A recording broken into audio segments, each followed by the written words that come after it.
Hey guys, today I wanted to share with you a few answers about the boat buying process and just answer some of those questions about it. Mainly just going through the four key stages of it as far as the beginning process of the offer, negotiation, purchase agreement, the finance approval, insurance on the boat, and lastly, marine documentation. So let's get started.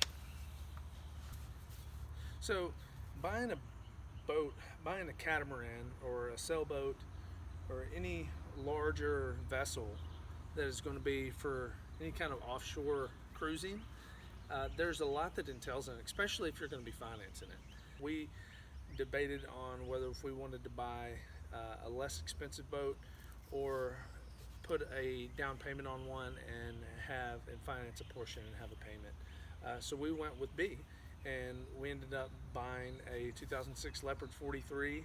We are officially boat owners, and in a couple of months we will be down there going to sailing school and just getting a little bit more of a feel for the boat.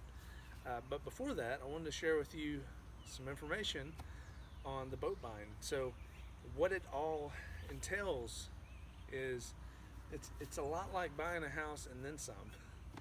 The difficulty of buying a boat or finding the right boat and going through the whole process, we were totally not ready for. So if you are in search of a sailboat, catamaran, or anything like that, I definitely recommend that you listen to this information because it'll help you through the process.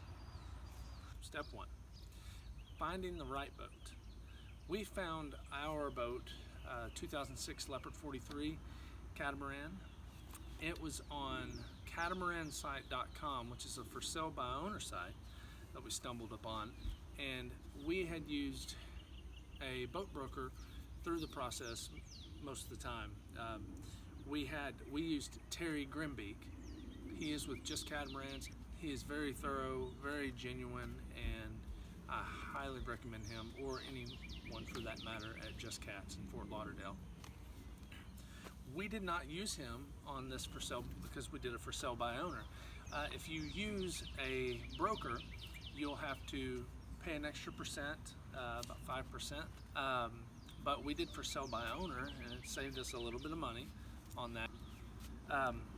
After we found the right boat, we had to put in an offer. Now normally your broker helps you with all of this process. We had to do, me and the original owner of the boat had to do a lot of the negotiations and everything just through one another.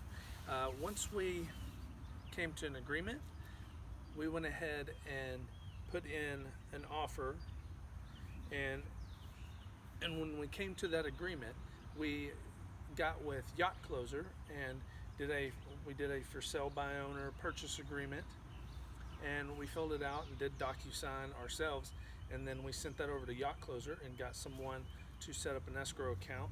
After you make the offer, depending on who you're using, they might want a deposit before the offer, which would be 10%, or they might want one after the purchase agreement.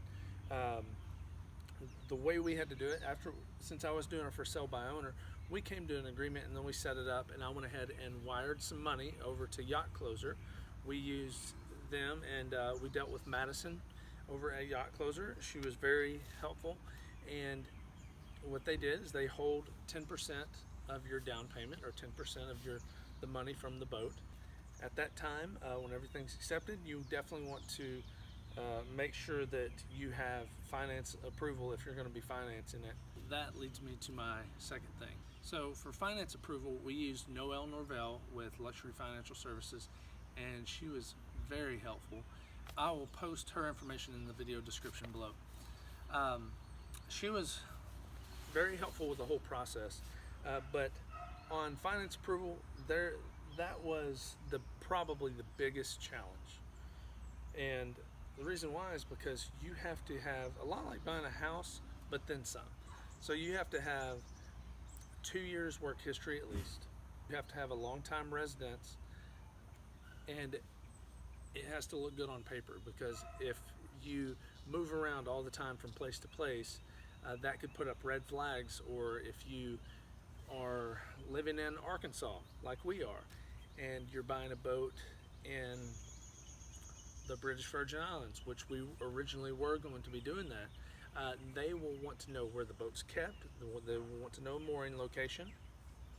They will want to know if you will be living aboard it or anything, which do not, I repeat, do not tell anyone that you're going to be living on the boat, especially if you're financing, because they won't give you money and they will not approve your loan. Also, your debt to income ratio, you definitely want to make sure that that's in good standing. You don't want to be making, say, $5,000 a month and you have $5,000 in bills, or $10,000 a month and $8,000 in bills, and then you're trying to buy a $200,000 boat and you have $1,000 monthly payment. That won't look good. So you definitely want to make sure that you have a good debt to income ratio. Also, you want to make sure that you have liquidity. Having money set aside, that's something that the banks like to see. Your situation is going to depend on how much liquid you need. Different banks have different structures and different approvals. Credit score, obviously you're going to make sure you have to pay your bills. And also, they're going to ask if you have any kind of previous boat experience, which I used to work on boats and I went to school for that, but it's been a while since I've owned any boats, and so they're going to want to know if you have owned any boats in the past. So for finance approval, you want to make sure you have a good debt to income ratio. You will need 20% down, at least, minimum. You need liquidity. They will want to know if you have any previous boats owned in the past. Also, work history and income and established residence. You want to be established. So, and no liveaboards. Otherwise, you will not get the loan. My third thing that I wanted to talk about would be insurance. So when it comes to insurance, the insurance companies are going to want to know a lot of the same things that the finance company would want to know, as far as your previous boat experience. Are you planning to charter it, meaning use it for commercial use? Also, what if a hurricane comes? And are you a captain? What kind of boat experience do you have? We dealt with Gloria and Bill Hodgens from YachtCloser. They were highly helpful. I'll also put their link down below to get to their website. So we had to go through, fill out a form, the purchase price, length of the boat, what kind of boat, if you're financing it. They will need a captain's resume. If you don't have any boat experience, we dealt with having to find a captain, and also a hurricane plan. Every insurance company, when it comes to boat insurance for offshore cruising, is going to want some kind of hurricane plan, and it will affect the price of the insurance. So we had to deal with that. With us, we don't have any boat experience. I have boat experience. I used to work on boats and run boats, but it's been a while. I've never owned a cruising catamaran sailboat like the one we have. So we dealt with Bill and Gloria Hodgens. When we dealt with them, they were very helpful, but they did require us to fill out all the information and to fill out a hurricane plan. So our boat is at MarineMax in St. Petersburg, Florida, and luckily they already had a hurricane plan for this boat, because in 2017, when Irma or Maria came through Florida, they actually had a hurricane plan for it. Our boat was just fine. We got that hurricane plan from the dock master at MarineMax, so we got to send all that right over. So for insurance, you definitely want to make sure that you have boater's experience if you want your insurance to be a little bit lower.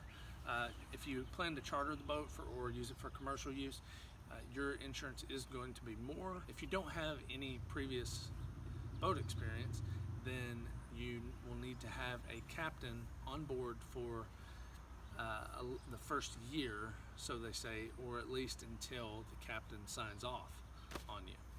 Our navigational waters are the Gulf of Mexico, Florida, Bahamas, and not in the hurricane box. Okay, so with our insurance, what we had to do, we got our quote and our policy, and we paid it for the year, and after that we will have to re-up, and hopefully our premium will definitely go down after we have some experience.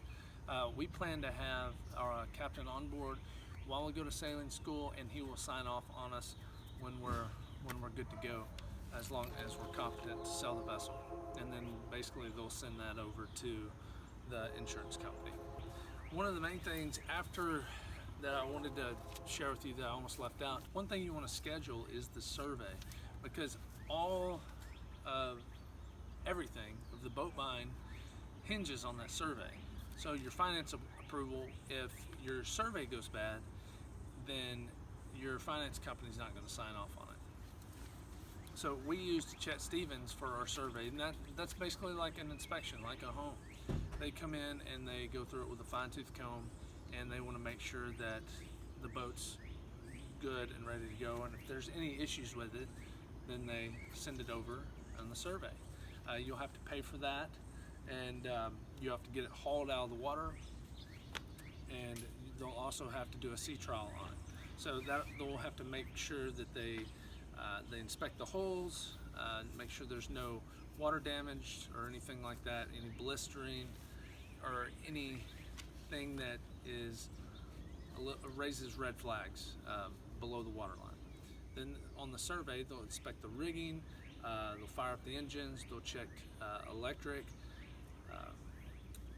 everything. And they'll also take it out to sea for a sea trial, raise the sails up, inspect the sails and the running rigging as well. And if all that checks out, then they'll send it over, and everything should be good. During hurricane season, with our policy, we cannot go in the hurricane box. So hurricane season is July 1st through November 1st. I'll post a link down below showing what the hurricane box is and where it is. There is a certain navigational box that you have to stay out of during hurricane season. You can get a policy for that, or you can be in the Caribbean anytime you want, even during the season, but it's a little bit more.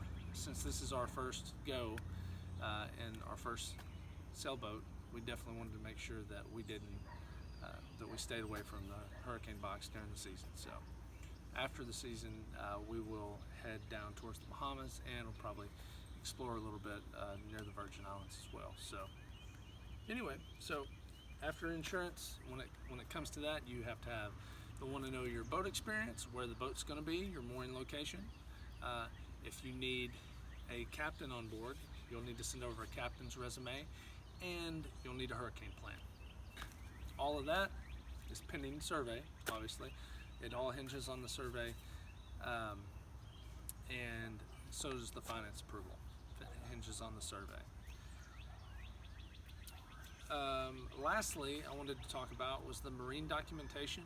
Madison at YachtCloser, she did all of that. She handled the lien searches on the vessel that we bought, the dinghy title and all that, and make sure that they had the dinghy documentation, because this boat does have a dinghy or a tender.